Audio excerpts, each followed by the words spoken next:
अगर आप भी चाहते हैं बिट्टू मलंगिया इंटरटेनमेंट का ऑडियो वीडियो सबसे पहले आप तक पहुंचे, तो लाल बटन को दबाकर चैनल को सब्सक्राइब करें और बेल आइकन दबाना ना भूलें।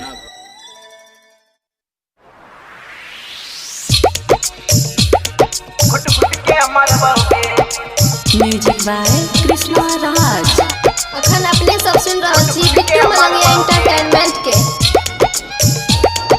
तोरा बिना गे छौरी कैसे जीवोगे, तोरा बिना गे छौरी कैसे जीवोगे। जब याद तोहर सताई तो हम घुट घुट के मरबोगे, जब याद तोहर सताई तो हम घुट घुट के मरबोगे। तोरा बिना गे छौरी कैसे जीवोगे, तोरा बिना गे छौरी कैसे जीवोगे। जब याद तोहर सताई तो हम घुट घुट के मरबोगे, जब याद तोहर सताई तो हम घुट घुट के मरबोगे।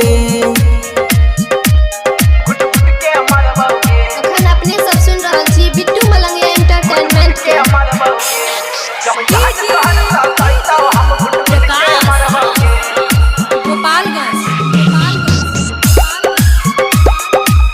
दिल ना लगाबै छलियो दिलवा लगोइले, बचपन के यार हमहू प्यार से कोइलिए।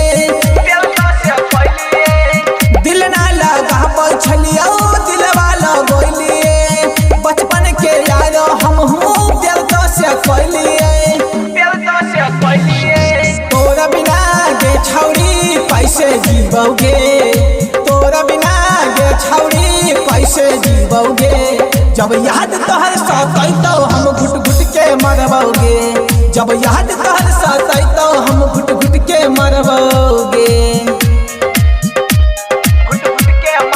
अखन अपने सब सुन रहे छी बिट्टू मलंगिया इंटरटेनमेंट के।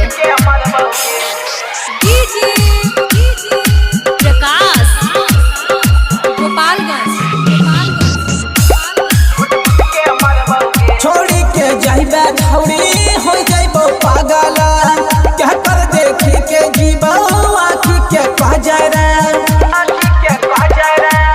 छोड़ी के जाइबे छौरी हो जाइबो पागल, क्या कर देखी के जीवो आँखी के काजरा।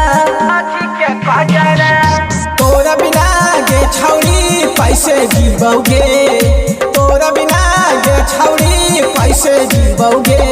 जब याद तोहर सताई तो हम घुट घुट के मरबोगे, जब याद तोहर सताई तो हम घुट घुट के मरबोगे।